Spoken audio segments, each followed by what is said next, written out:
Muy bien. Estamos entonces en el libro de Hechos, ¿sí?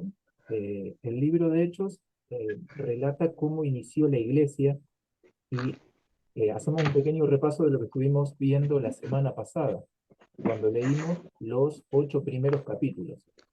El capítulo 8 de Hechos marca algo trascendente, que estoy buscando aquí, capítulo 8 de Hechos, que dice en la Reina Valera 60: y Saulo consentía en su muerte, es decir, en la muerte de Esteban, que había sido apedreado. En aquel día hubo una gran persecución contra la iglesia que estaba en Jerusalén, y todos fueron esparcidos por las tierras de Judea y de Samaria, salvo los apóstoles. ¿Por qué este versículo es trascendental ahí? Porque podemos decir que acá empieza la iglesia de los gentiles, es decir, acá donde nosotros somos incluidos, porque hasta el capítulo 8 siempre se viene hablando de la iglesia primitiva. Entiéndase que eran todos judíos, los apóstoles, todos eran judíos, pero a causa de la persecución que hubo, fue necesario que salieran. De ahí que leemos cuando salió Felipe a predicar, que salió a Samaria, que después se encontró con el etíope, pero ese versículo para nosotros, Hechos 8:1, es como trascendental, porque a partir de ahí es como que realmente empezamos a ser incluidos. Muy bien. Con esa introducción, entonces ahí nos vamos a la primera de las preguntas. Entonces, la primera de las preguntas, yo ahí la leo y a ver si ustedes pudieron contestar ahí. La primera pregunta está en Hechos capítulo 9.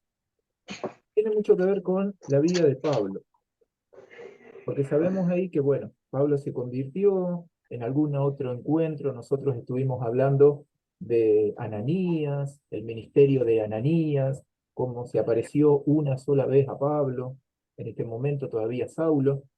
Pero la pregunta, la primera, se refiere al versículo 25 y 26. Leo el versículo 25, leo el versículo 26, y si alguien tiene Gálatas 1:18, si alguien tiene ahí para leer Gálatas 1:18. 9:25 de Hechos dice así: entonces los discípulos, tomándole de noche a Pablo, le bajaron por el muro. Acá estamos viendo que Pablo se escapa de allá de Damasco, descolgándole en una canasta. Pasamos al versículo 26. En la mayoría de las Biblias hay como otro párrafo acá. Y dice: cuando llegó a Jerusalén, trataba de juntarse con los discípulos, pero todos le tenían miedo, no creyendo que fuese discípulo. Cuando uno lee solamente el libro de Hechos, entiende como que escapó de Damasco y pareciera que Pablo fue a Jerusalén. Pero si nos vamos a Gálatas, ustedes ahí tienen Gálatas 1:18 que dice: Sí, dice, después, pasado 3 años, subí a Jerusalén para ver a Pedro y permanecí con él 15 días. muy bien. Entonces, ¿qué respondieron de la primera pregunta?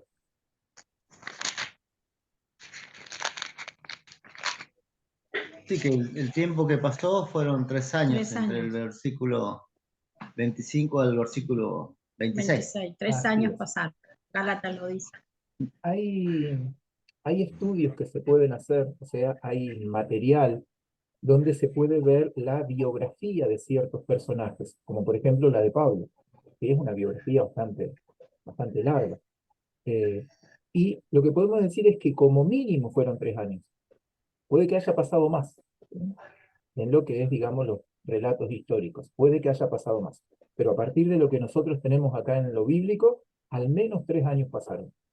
Y uno se puede preguntar, ¿y qué hizo Pablo? O sea, ¿por qué es que se separó 3 años?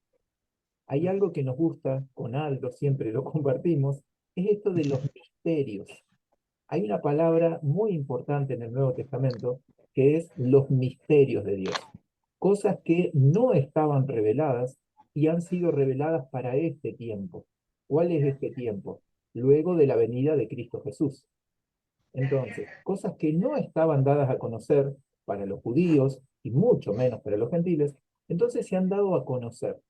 Muchos de estos misterios Dios se los ha revelado a Pablo durante estos 3 años. Estos 3 años en los cuales uno puede interpretar y deducir que este estudioso de la palabra, este maestro de la palabra llamado Saulo, hasta este momento, entonces él se retiró y en ese momento fue a buscar como buen judío qué era lo que decían las profecías, qué decía la ley, qué decía la ley y los profetas, es decir, los escritos anteriores respecto a esto que él había escuchado de Ananías y que había escuchado de Jesús mismo, que le había predicado allí cuando él había sido cegado. Por eso después vamos a notar, cuando empezamos a leer las cartas, y lo notamos mucho en las prédicas de Pablo acá en el libro de Hechos, cómo él va contando todo y lo va dando con fundamento de las promesas del Antiguo Testamento cumplidas en este Mesías llamado Cristo Jesús. ¿Sí? Es impresionante esto, cómo Pablo hace referencia. Por eso podemos deducir que en estos 3 años, que fueron al menos 3, él se dedicó a esto. Se dedicó a estudiar la palabra y a darle el fundamento a su predicación. Y eso es lo que entendemos nosotros. Nosotros hemos de predicar, como lo vimos el lunes pasado, con el fundamento, es decir, con el respaldo, no que nos da nuestro testimonio, no que nos da nuestras experiencias. Eso servirá en todo caso para comentarlo en una charla de mates entre amigos, pero nuestra predicación está fundamentada en la palabra de Dios, la cual tiene poder para transformar las vidas. ¿Sí? Se ve muy claro acá en el libro de Hechos cuando uno va leyendo cómo predican, cómo predica Pedro, cómo predicó Felipe, cómo predica Pablo, cómo predicó Esteban, es todo a partir de la palabra de Dios. Entonces eso nos demanda a nosotros la obligación ética, moral, de conocer las Escrituras, porque desde ellas, entonces, ellas hablan de Cristo Jesús. Muy bien. Así arrancamos entonces con la pregunta número 1, al menos 3 años. Nos vamos a Hechos capítulo 2, capítulo 10. Segunda pregunta, a eso me refiero. ¿Sí? Segunda pregunta, y acá sí, tenían ahí ustedes para investigar. Segunda pregunta, aparece acá en Hechos capítulo 10 un gentil que representa ya a cualquiera de nosotros. Aparece Cornelio. ¿Por qué? Porque es el primer, bueno, no es el primero, pero sí acá es donde empieza la predicación específica a aquellos que uno consideraba que no estaban llamados, más allá que ya estaba la prédica del Etíope. Bueno, ahí yo les había colocado que ustedes pudieran resumir en algunos renglones, ¿m? ¿Qué fue lo que a ustedes les llamó la atención de Hechos, capítulo 10, versículo 34 al 43? ¿Tenían ahí anotado, o sea, así como puntos importantes de esa prédica? Escucho, a ver. ¿Vos no? No, pero- Leí vos primero. bueno, más de 3 reglones los puse yo. Bien, bien. Bueno, puse, ellos conocían el mensaje que se difundió y toda Judea comenzaba desde Galilea, después del bautismo que anunció Juan, refiriéndose a Jesús de Nazaret, como ungido de Dios con el Espíritu Santo y con poder. Eso. Y acá le puse, bueno, el mensaje de Pedro, ¿no? Que el Evangelio fue enviado a Israel. Jesús, el ungido, quien sanó y liberó. Lo mataron colgándonos de un madero y Dios lo resucitó al tercer día y se nos apareció a los testigos escogidos, dijo Pedro. Ujú. Comimos y bebimos con él después de ser resucitado. Ese fue el mensaje yo que recibí de esto, ¿no? Muy bien. Daniel, no sé si tenías ahí alguna respuesta de ese pasaje. Más o menos lo que decían ellos. Ujú. Eh, Había que poner tres características fundamentales del 35 al 40. Claro, como un resumen de Claro, ese pasaje. Claro, la resurrección, Bien, el muy Espíritu Santo bien. Ujú. y de enviar el mensaje. Así Creo que esas son las tres fundamentales cosas que dice del 35 al 40. muy bien. Vamos a hacer, ya que acá yo se los estoy compartiendo, un pequeño análisis. Esto se llama como una exégesis, es decir, tomar pasaje por pasaje, versículo por versículo, e ir analizándolo. ¿Por qué? Porque es el mensaje. Muchas veces nosotros decimos, está bien, Dios me ha sanado, Dios me ha salvado, yo ahora debo ir a predicar el mensaje del Evangelio, las buenas noticias, las buenas nuevas. Ahora, ¿cuál es en sí el mensaje?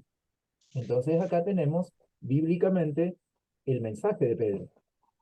Bien, versículo 34, ahí ustedes lo pueden ver, ¿qué dice?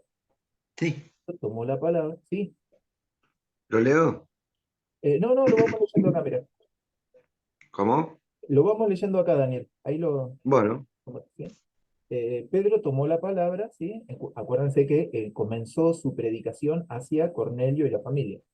Y dice Pedro, ahora comprendo que en realidad para Dios no hay favoritismos, es decir, no hay acepción de personas, porque no hay.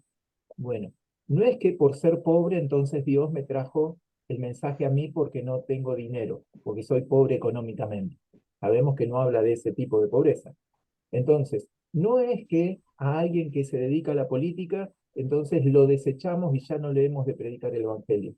No es que a alguien que eligió otro camino hacia su sexo diferente al natural, entonces ya no tiene chance de oír la palabra de salvación. No hay favoritismos, no hay acepción de personas. La predicación es a todos y todos tienen la misma oportunidad de ser salvos. Bueno, sino que en toda nación, versículo 35, él ve con agrado a los que le temen y actúan con justicia. Ahí les pido un favor, si alguien tiene Isaías 66:2. Isaías 66:2. Cuando lo tengan, léanlo nomás. Yo mientras voy acá diciendo que Dios no hace ninguna acepción de personas, es decir, que todos tenemos las mismas posibilidades ante Él. Eso significa que Dios es justo y que el llamado es para todos y que todos hemos de ser juzgados conforme a la revelación que Dios nos ha dado. Bueno, pero aquí estamos viendo el mensaje. Hay una característica de aquellos de los cuales Dios se agrada. Capaz que a ustedes les pasa, algo que le pasa a muchos cristianos, es vivir tratando de agradar a Dios y notar que no lo pueden hacer. ¿Por qué? Porque demandan de sí mismos una santidad que no tienen. Entonces, viven atormentados porque pecan y sin embargo entonces se consideran que son impuros delante de Dios. Bueno, Isaías 66:2 habla de una característica que tienen aquellos que agradan a Dios. Escuché ahí que estaban moviendo algunos papeles, ¿lo pudieron encontrar? sí, 66:2 dice, mi mano hizo todas estas cosas y así todas estas cosas fueron, dice Jehová, pero miraré a aquel que es pobre y humilde de espíritu y que tiembla a mi palabra. Amén. Esa es la característica de alguien que recibe a Dios, ¿sí? Que es humilde de espíritu, es decir, que reconoce la necesidad interior de que Dios le salve, que Dios intervenga en su vida. Esa es la humildad de espíritu. Bueno, versículo 36. Dios, recuerden que estamos analizando el mensaje de salvación, ese estamos analizando. Dios envió su mensaje al pueblo de Israel, porque recuerden que la salvación vino por medio de los judíos. Esto es lo que leíamos a partir de Génesis capítulo 12, ¿sí? En realidad el último versículo del capítulo 11 de Génesis ya muestra que Dios hace una elección, que es a partir de Abraham. Empieza a formar a su pueblo Israel desde mucho antes. ¿Por qué? Porque ustedes recordarán que tenemos a Abraham, luego Isaac y luego Israel o Jacob. Bueno, su mensaje viene por medio de Israel, anunciando las buenas nuevas de paz por medio de Jesucristo. ¿Cuáles son estas buenas noticias de paz? Que nosotros estábamos enemistados con Dios. Nosotros nacimos pecadores. Este es un concepto muy importante. Nosotros somos pecadores. O sea, no es que pecamos y por ende somos pecadores, sino que nosotros somos pecadores y como consecuencia de ello, nosotros pecamos. ¿Sí? Pero ahí no se haya confundido la idea, pero la reitero. A partir de Adán, el pecado entró en el mundo, como si hubiese sido una infección, una enfermedad. Y esa enfermedad nos contagió a todos. Nos fuimos contagiando unos con otros a medida que íbamos naciendo. Y así entonces nacíamos pecadores. Salíamos pecador, pecador, o sea, nace otro ser humano, nace pecador. Y por ende cumple el requisito de los pecadores, que es pecar. Bueno, esa situación hace que nosotros estemos enemistados con Dios. Estamos en la vereda de al frente. Y esta vereda de al frente de Dios nos lleva hacia un solo fin, que es la muerte. La muerte en todos sus sentidos. La muerte física, la muerte espiritual. En definitiva, la muerte que es la separación de Dios. Ahora, ¿qué hace Dios? Dios envía a su Hijo Jesús para reconciliarnos con Él. Y esa es la paz que estamos hablando aquí en el versículo 36. Las buenas nuevas de la paz. ¿Por qué? Porque estábamos en conflicto con Dios y entonces por medio de Jesús tenemos paz para con Dios, que es el Señor de todos. Versículo 37. Ustedes conocen este mensaje que se difundió por toda Judea. Acá le está hablando específicamente a el público que tenía, la familia de Cornelio. O sea, no era ningún misterio lo que estaba ocurriendo con Jesucristo y la conversión, más si este Cornelio había sido o era un centurión. Comenzando desde Galilea, porque recuerden que el mensaje de Jesús de Galilea ya estaba profetizado, ¿sí? Cuando leemos allá el profeta Isaías, ¿sí? Si mal no recuerdo, Isaías capítulo 9, comienza a decir desde dónde iba a nacer este Jesús. Está bien, nace en Belén, pero ¿desde dónde viene su predicación? Viene desde la tierra de Zabulón y de Neftalí, o sea, de Galilea. Esa es la predicación que está diciendo. Bueno, después del bautismo que predicó Juan.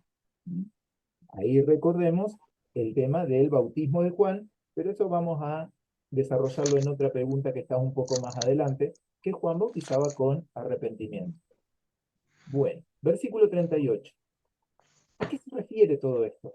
Me refiero a Jesús de Nazaret. O sea, nosotros estamos predicando justamente que vino Jesús, el Salvador, ¿sí? Bueno, había muchos Jesús en ese momento. Sería como hoy decir Juan. Bueno, hay muchos Juan. Hoy se lo conoce por Juan, el apellido, y hasta el DNI y el número de quit. Bueno, en ese momento había que diferenciarlo de alguna manera. Sería Jesús, hijo de José, Jesús de Nazaret. Entonces se lo diferenciaba de cualquier otro que se llamara de la misma manera. ¿Cómo Dios lo ungió con el Espíritu Santo y con poder? Ahí recuerden, recién lo escuchaba Aldo cuando decía, una de las características que nombra el pasaje, Dios ungió a Jesús. Eso significa el Cristo, el Mesías, el ungido de Dios. ¿Mm? Ustedes ahí lo habrán leído cuando en el Evangelio de Mateo muestra cómo el Espíritu descendió en forma de paloma y de esa manera Dios ungió a Jesús y lo capacitó por medio de su Espíritu Santo para la obra de redención. Bueno, con Espíritu Santo y con poder. ¿Y cómo anduvo haciendo el bien Jesús y sanando a todos los que estaban oprimidos por el diablo, porque Dios estaba con él? Y este es un mensaje bastante importante, porque tal vez ustedes, al igual que yo, habrán escuchado que el mensaje de sanidad de Dios fue para este tiempo solamente que estamos leyendo de Hechos. Eso no es real. Lo mismo que nosotros leemos en el libro de Hechos, tenemos la confianza de que se puede cumplir hoy. El ministerio de Jesús de hacer el bien e ir sanando a todos los que están oprimidos por el diablo, hoy lo ha compartido con nosotros, que tenemos el ministerio de la reconciliación. Pero gloria a Dios, que no tan solo nos dio un mensaje para llevar, sino que nos colocó el poder del Espíritu Santo para ir a hacer también sanidades a todos los que están oprimidos por el diablo.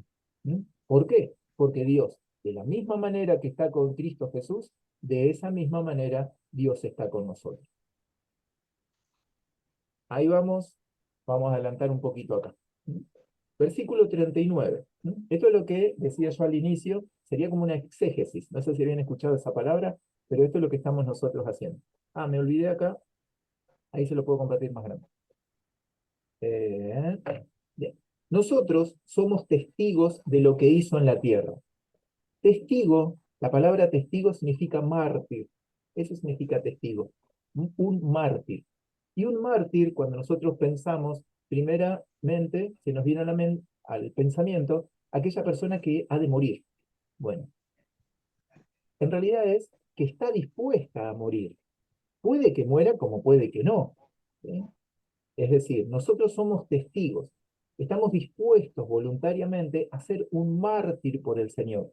Es decir, es tal mi entrega al Señor que si he de morir por llevar su palabra y llevar su mensaje, estoy dispuesto a hacerlo.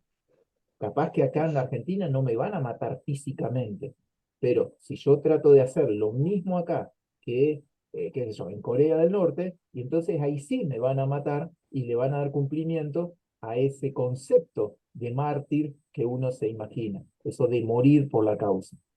Bien, nosotros somos testigos de todo lo que hizo en la tierra de los judíos y en Jerusalén.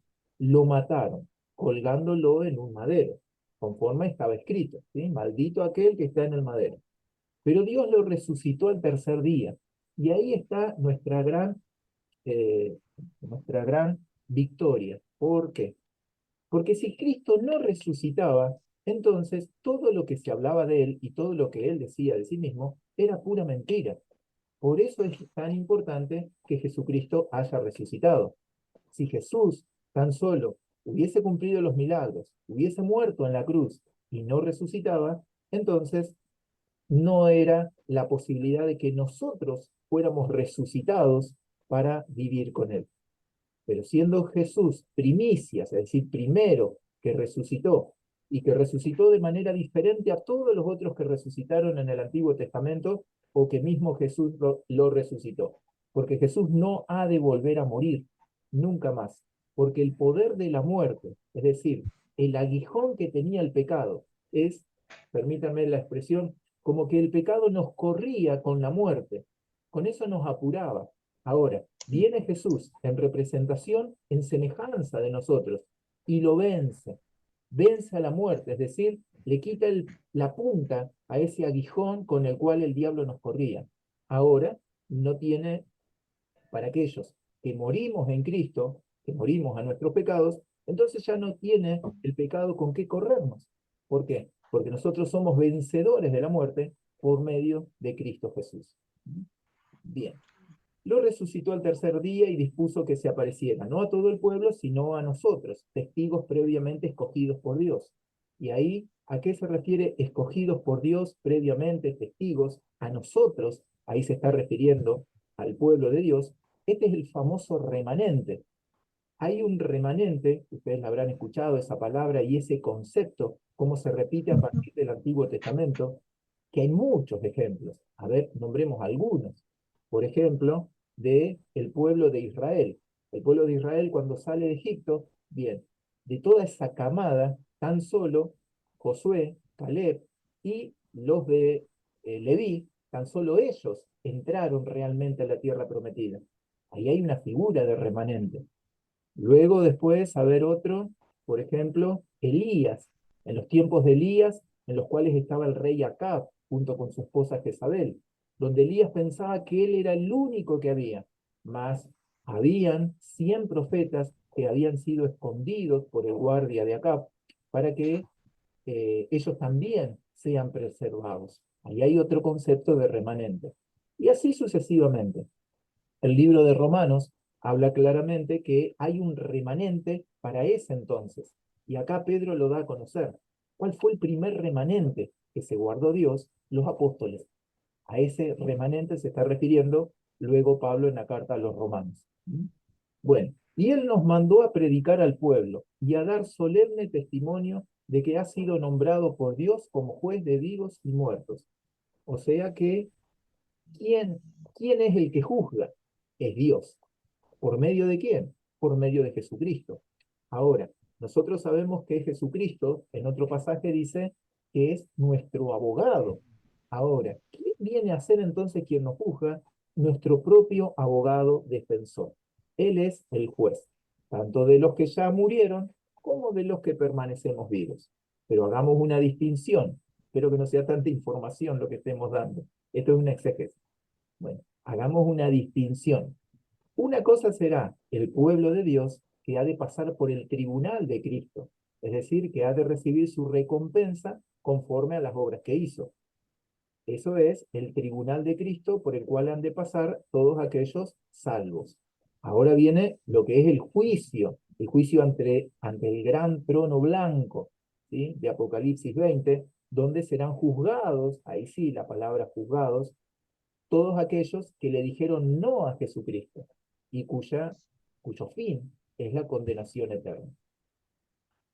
43. De Jesús, dan testimonio los profetas, que todo el que cree en él recibe por medio de su nombre el perdón de los pecados. ¿Sí? Ese es el mensaje que ya estaba anunciado por medio de los profetas.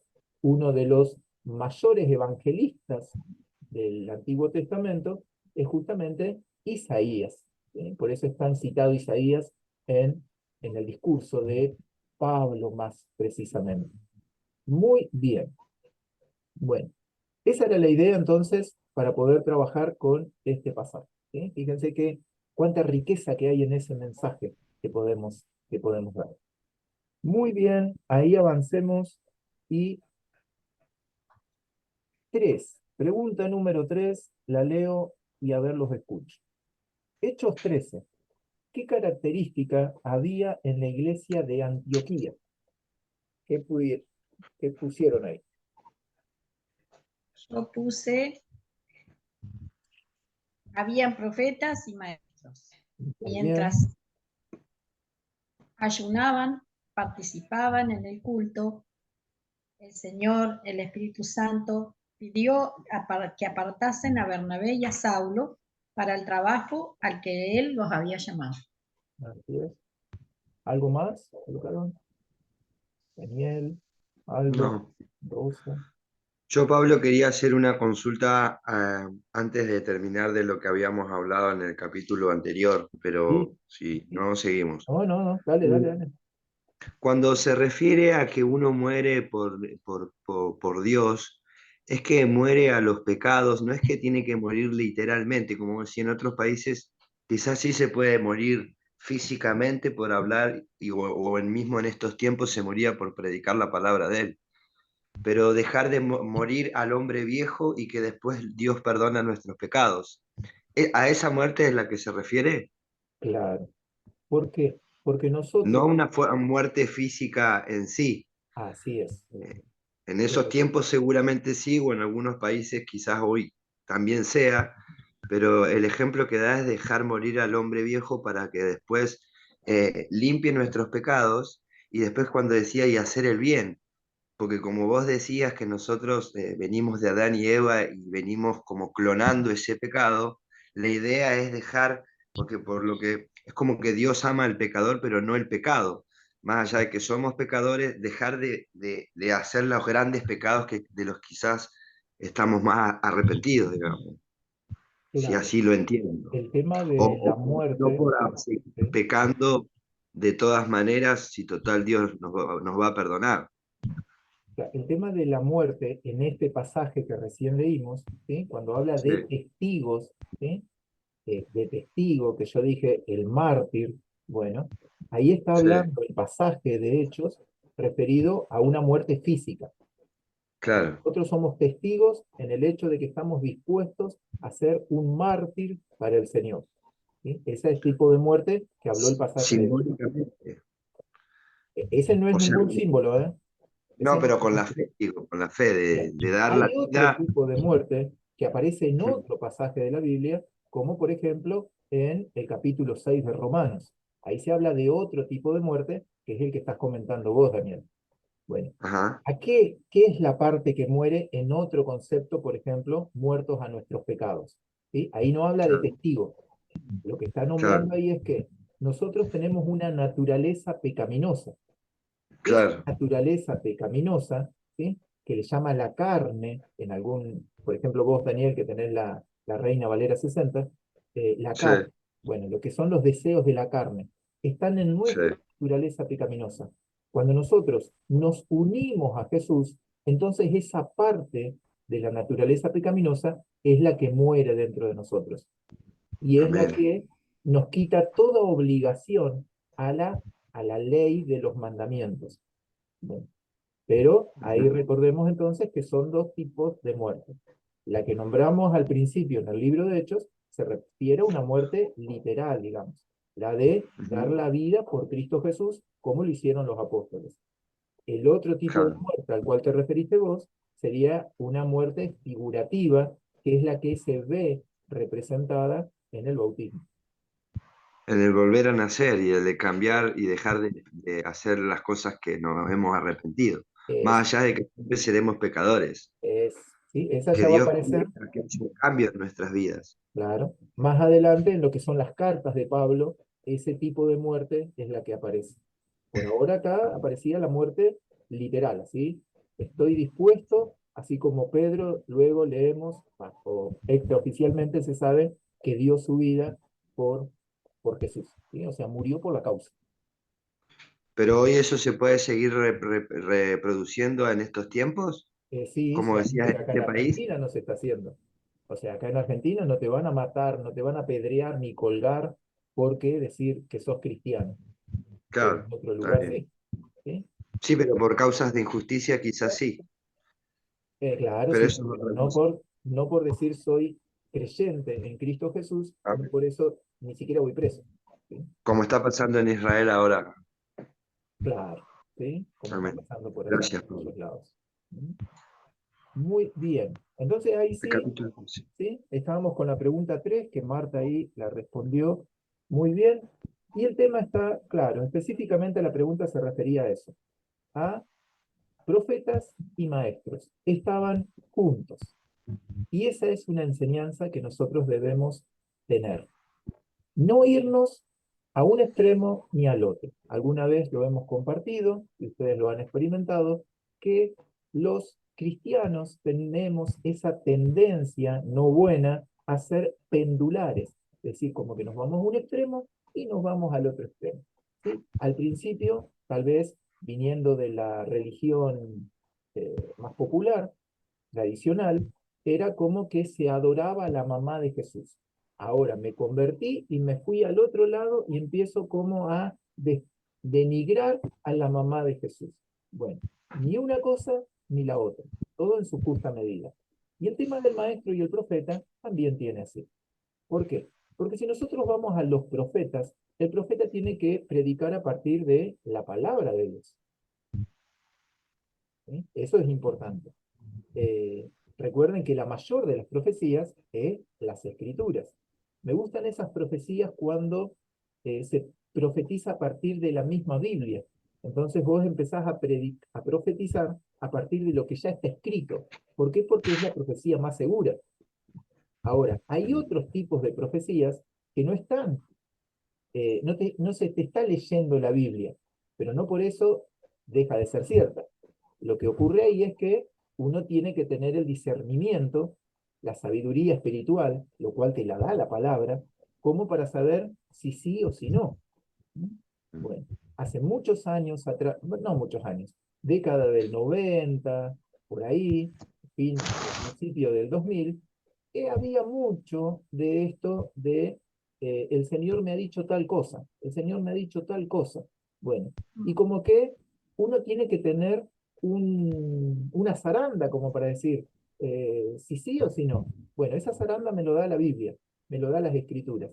Entonces ahí yo tengo como para zarandear y decir qué es cierto y qué no lo es.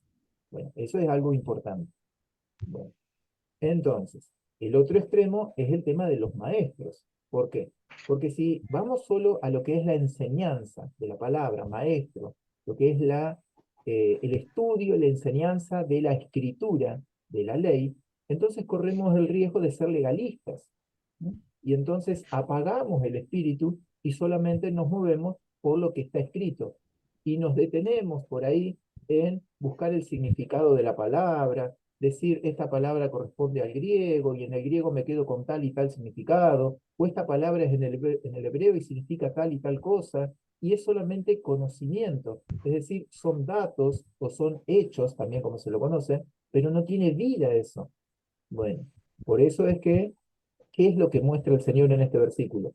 Profetas y maestros iban de la mano, juntos, juntos se reveló el Señor para enviar en el primer viaje misionero que tiene el apóstol Pablo junto con Bernabé.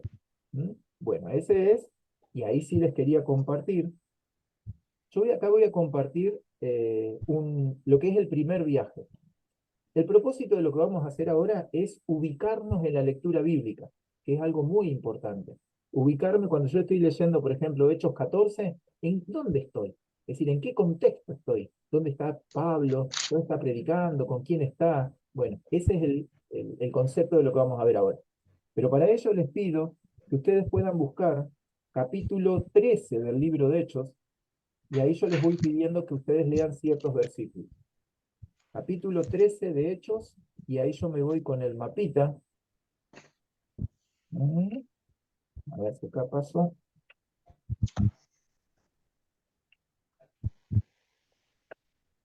Ahí está. Primer viaje de Pablo. Hechos, entonces, nos ubicamos acá y ¿qué es lo que está ocurriendo? Recién Marta pudo compartir ahí lo que pasó en Antioquía. Habían profetas y maestros. Tengan presente ahí que hay dos Antioquías. Entonces, cuando uno está leyendo un pasaje del libro de Hechos, ¿a cuál de las dos se está refiriendo? Bueno, eso es algo como para interpretar. Notarán la flechita que apunta hacia la izquierda, que es la salida del viaje, y la que apunta hacia la derecha ya es el regreso, de lo que se conoce como el primer viaje de Pablo, el cual lo vamos a leer del capítulo 13 y 14 en este viaje. Bueno, a ver ahí, Hechos capítulo 13, versículo 4. ¿Quién lo tiene?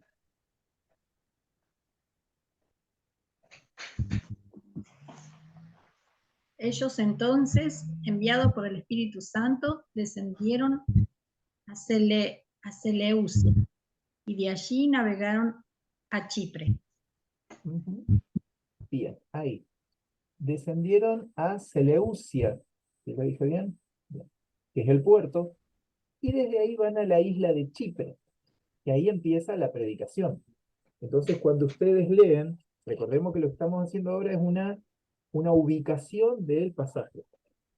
Cuando leamos el capítulo 13 del libro de Hechos, es decir, cuando él se encuentra con Bar Jesús, cuando es cambiado su nombre de Saulo a Pablo, todo esto ocurre acá en la isla de Chipre, que llega por un lado y se va al otro extremo, ¿sí? Hasta Pafos, y desde allí, habiéndose convertido el procónsul, es decir, el gobernador romano, salen de la isla de Chipre con Bernabé y se van hacia lo que sería eh, el sur de Asia.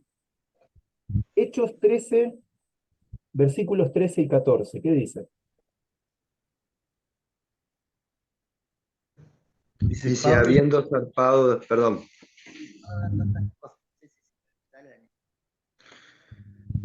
Hechos 13 dice Pablo y Bernabé en Antioquía de Pisidia. 13. Habiendo zarpado de Pafos, Pablo y sus compañeros arribaron a Pergue de Penfilia, pero Juan, apartándose de ellos, volvió a Jerusalén. Ellos, pasando de Pergue, llegaron a Antioquía de Priscila y entraron en la sinagoga un día de reposo y se sentaron. Bien, bueno, acá me rectifico. Fíjense que aparece Antioquía de Pisidia y acá aparece Antioquía y la Antioquía de la cual salieron. Bien. Bueno, lo que estamos viendo es el camino, ¿sí? Entonces, este es el camino. En Perge ocurre ahí una situación donde se pelean con Juan Marcos, es decir, el Marcos este que escribe los evangelios. Este Marcos que después se se une un poco más a lo que es Simón Pedro, y por eso escribe el Evangelio de Marcos como apoyado a partir del testimonio de Simón Pedro. Bueno, este Marcos es el que encuentra acá diferencias, y por eso se vuelve, y Pablo después le costó aceptarlo en su segundo viaje. Bueno, este es el viajecito ahí que tenemos, ahí vamos a avanzar, pero esto es lo que ustedes pueden leer acá en el capítulo 14. Capítulo 14, los primeros versículos dice, aconteció en Iconio, entonces acá está viniendo Pablo en su mensaje, en Listra, en Derbe.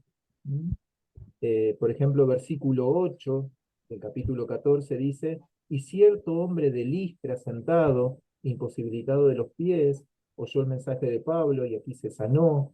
Bueno, todo eso ocurrió en esta parte.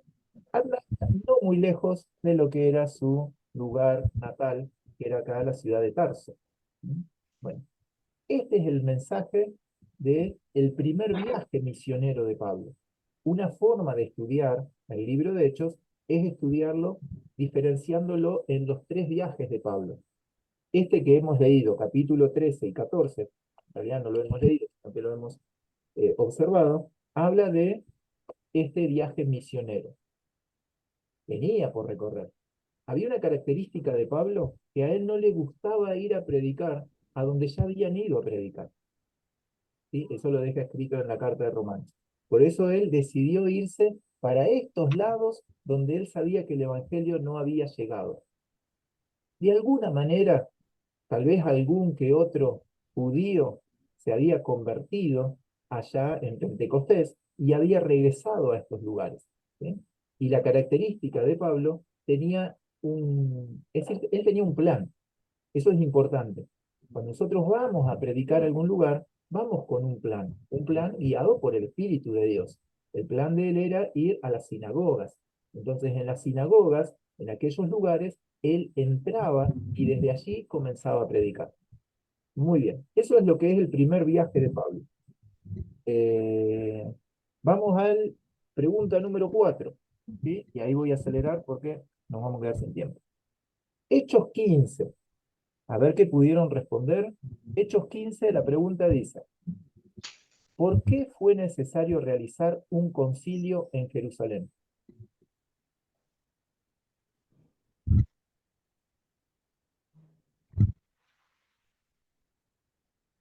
Sí, el concilio, por lo que estábamos leyendo, fue a causa de la circuncisión. O sea, estaban queriendo que los gentiles se circuncidaran y dice, ¿no?, en la palabra que es una carga que ni ellos pudieron llevar.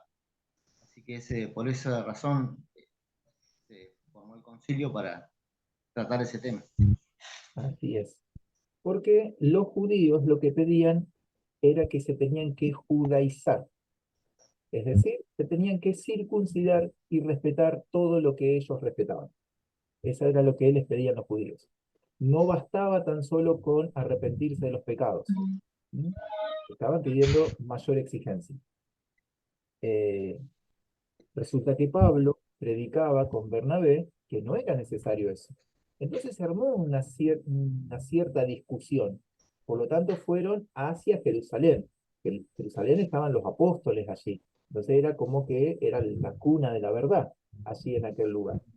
Por lo tanto, en Jerusalén había una iglesia, ¿sí? Se entiende que el pastor de esa iglesia era Jacobo, el hermano del Señor, el mismo que escribió la carta, llamado Santiago. Fíjense cómo cambiaron las cosas con este personaje, con este varón, porque hasta que Jesús no había muerto, los hermanos no querían saber nada con Jesús. Pero cuando Él resucita, ahí ya aparece, estaba este Jacobo, también estaba el otro hermano, Judas, que es el que escribe la epístola de Judas. Bueno, este Jacobo era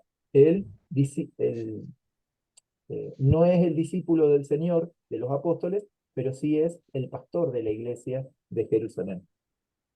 ¿Cómo terminó todo esto? Ahí lo podemos leer en los versículos 28 y 29. O sea, un concilio.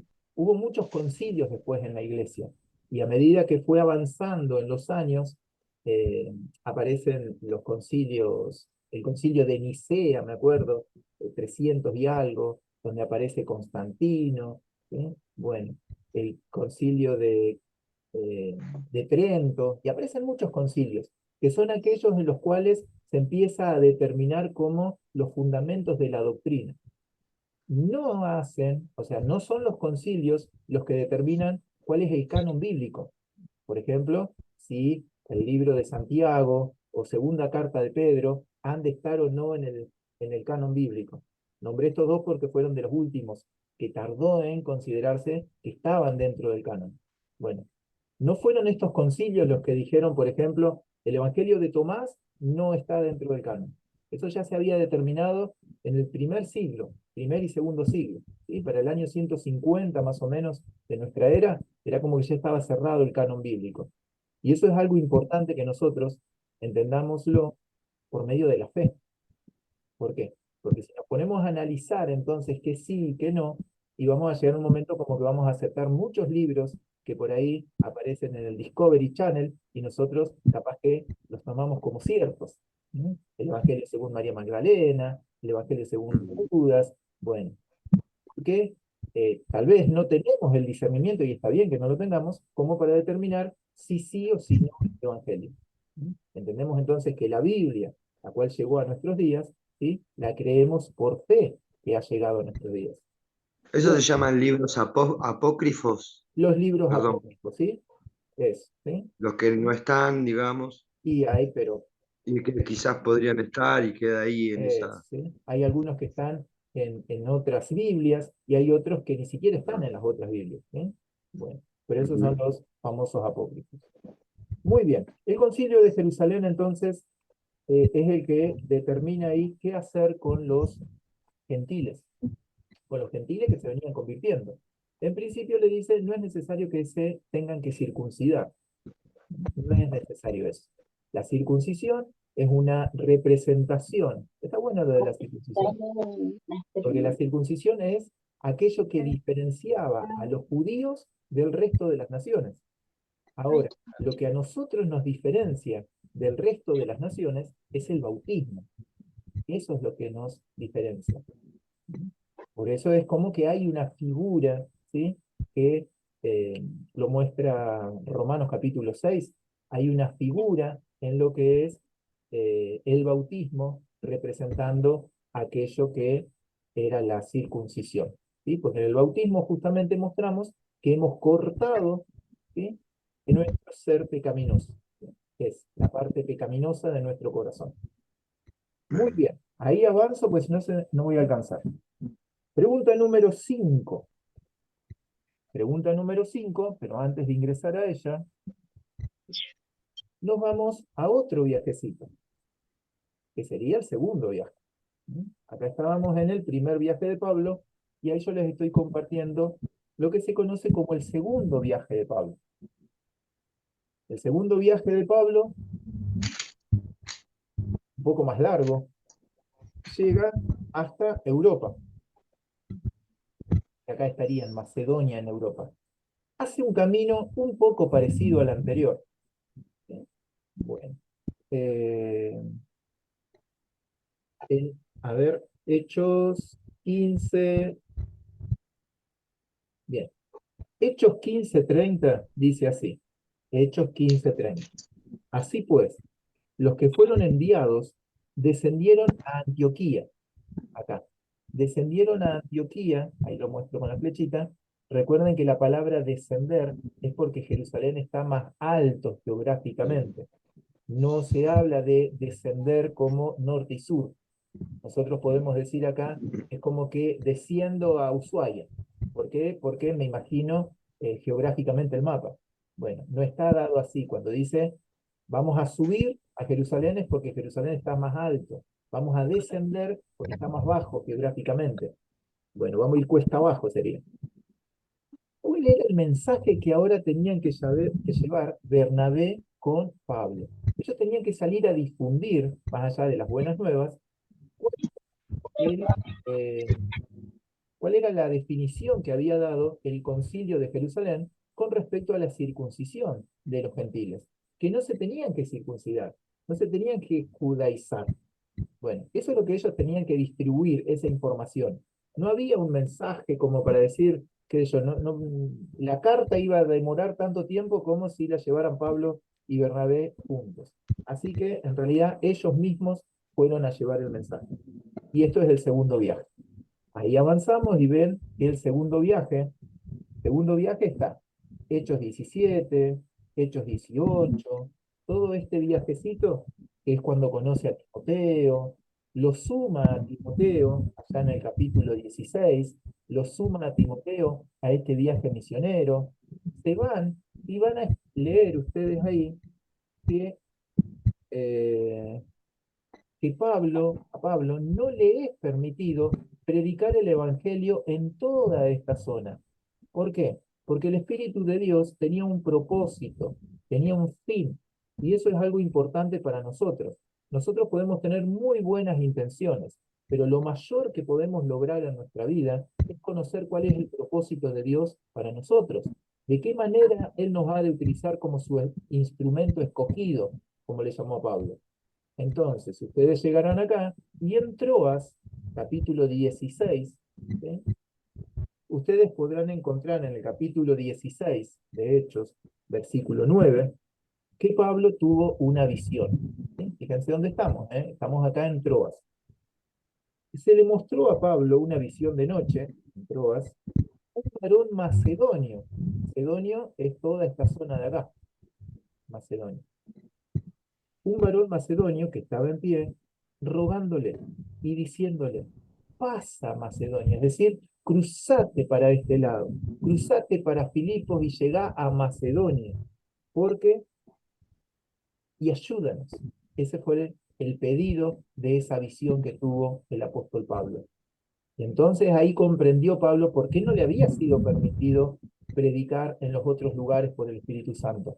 Porque él tenía un mensaje rápido que llegar a la tierra de Filipos, y ahí entonces ustedes llegan acá al capítulo 16 de Filipos, cuando Pablo es encarcelado, cuando allí en la cárcel de Filipos, Pablo está con Silas, ¿sí? Recordemos que hubo una discusión ahí con Bernabé, ya no está con Bernabé, ¿sí? Una diferencia a partir de justamente de Juan Marcos. Bueno, y ahí comienza en Filipos, ¿sí? La historia de Hechos 16, la del carcelero, la palabra dada al carcelero, cree en el Señor Jesucristo y serás salvo tú y tu casa. Bueno, y allí llega todo el mensaje, llega a Tesalónica, donde luego envía la carta a los tesalonicenses, primera y segunda de Tesalonicenses, y llega a Berea, ¿sí? Berea, ese lugarcito que ahí está referida la pregunta. Pregunta número 5, si no me equivoco. ¿Qué caracterizaba a los judíos de Berea? ¿Qué pudieron colocar ahí? Yo puse, eran de sentimientos más nobles que los de Tesalónica, recibían el mensaje con ganas y examinaban las escrituras para ver si era verdad lo que se les anunciaba, y muchos de los judíos creyeron y también un buen número de griegos. Así es. Es decir, ellos verificaban, escudriñaban en las escrituras si Pablo le estaba llevando un verso o si realmente era un mensaje. Y muchos creyeron que era la continuación de lo que ellos sabían. Para poder escudriñar en las escrituras, ellos conocían las escrituras. Entonces ahí hablamos de un buen cristiano, de un buen evangélico, trayéndolo al día de hoy. ¿Sí? ¿Para qué? Porque cualquier tipo de doctrina, ¿sí? Cualquier viento de doctrina no nos ha de movilizar. ¿Por qué? Porque nosotros conocemos la palabra de Dios, ¿sí? Entonces, no es como para juzgar al predicador, no es para eso que la conocemos la palabra de Dios, sino que justamente para el mensaje discernir si está bien o no. Fíjense todo lo que hicimos recién en el recorrido. Hay pasajes, sin ir más lejos, lo que hoy ocurrió. Cuando se habla de la muerte, por ejemplo, ¿en qué contexto está hablando de la muerte? ¿Está hablando de una muerte literal o está hablando de la figura de la muerte al ser carnal? Bueno, eso es lo que nosotros tenemos que discernir. Muy bien. Y así termina todo el viaje, que es el segundo viaje misionero. Llega a Corinto, llega a Atenas, justamente ahí en Corinto, después Pablo escribe sus cartas, y así es como termina su segundo viaje regresando a Jerusalén. Muy bien. Respondemos las últimas. Pregunta número 6. Hechos 18. ¿Qué ocurrió con Apolos, Priscila y Aquila?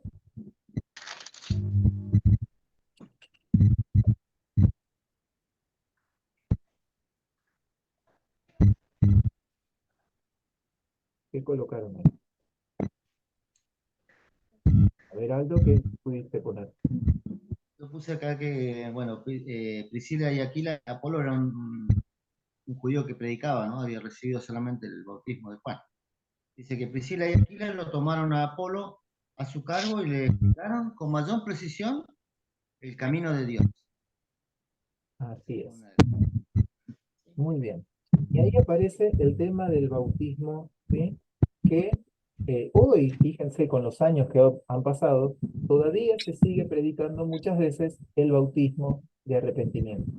Solamente se predica el bautismo de arrepentimiento de pasar por las aguas. Y está bien que se predique ese bautismo como lo predicó Juan.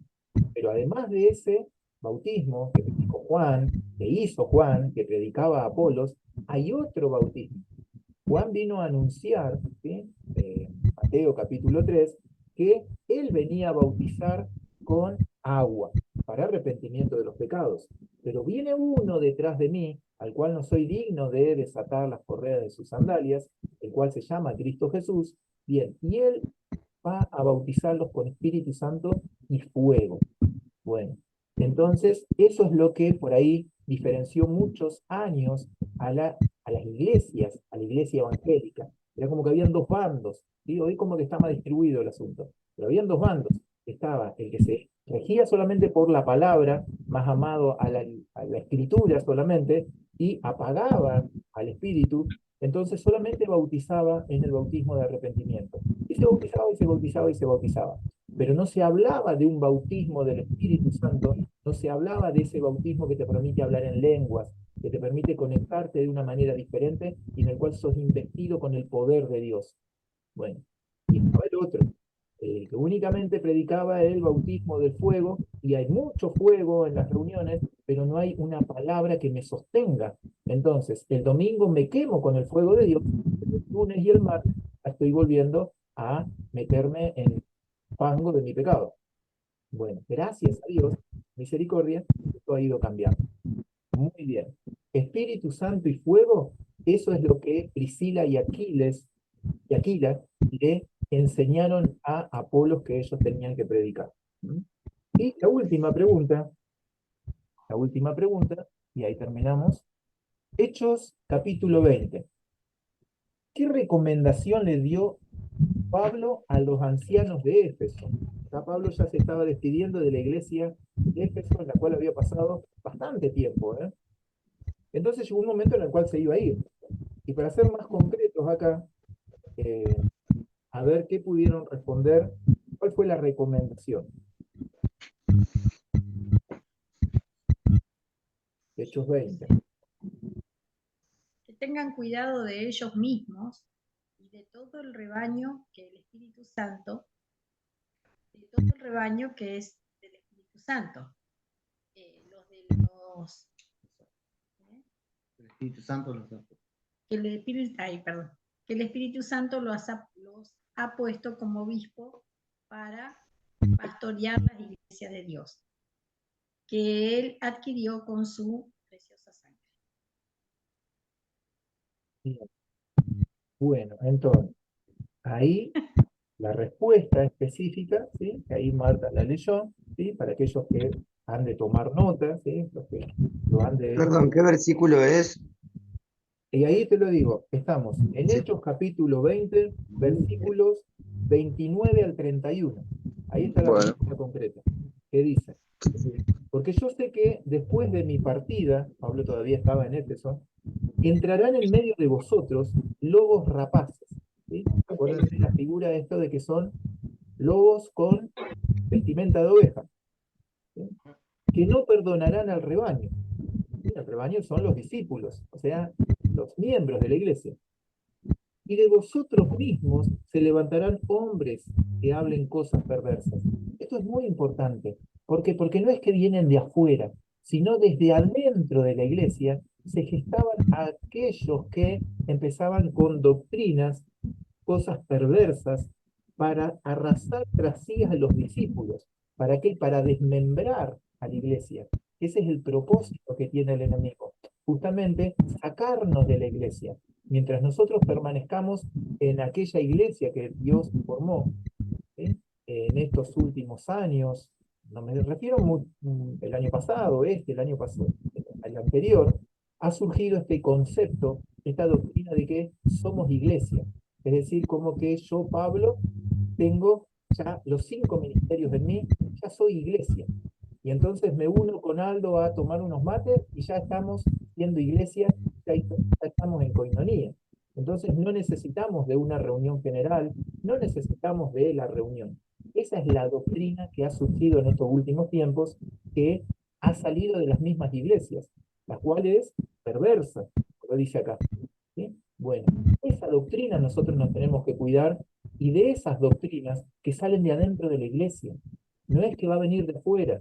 Nosotros siempre estamos esperando como cuidando así, como estamos en intercesión, cuidando que no venga nadie a meterse sobre los muros de nuestra Jerusalén. Pero cuidado, los rapaces salen de adentro de la iglesia. Eso es lo que hace la palabra. Dice para arrastrar tras sí a los discípulos, o sea, el objetivo es arrastrar a las personas que van a la iglesia. Eso. Bueno, cuando este pasaje después lo leemos en otros, en las cartas de Pedro justamente, bueno, acá no es Pedro el que está hablando, pero en las cartas de Pedro habla de esto, ¿sí? Que los falsos maestros, los falsos profetas, salen de adentro de la iglesia. Bueno, y no le está diciendo cuídense porque eso puede llegar que pase, le está diciendo que eso va a pasar, eso le está diciendo, le está profetizando, le está anunciando, prevean que esta situación va a ocurrir, vean ustedes cómo la manejan, velen para que esto no les desmembre, ¿sí?, la congregación. Muy bien, respetuoso del horario, no fui muy respetuoso porque me pasé 4 minutos, pero ahí hemos llegado a la pregunta número 7. ¿Sí? Reconozco que fui rapidísimo, ¿sí? Pero esa es la idea de poder compartir el libro de Dios. Muy bien.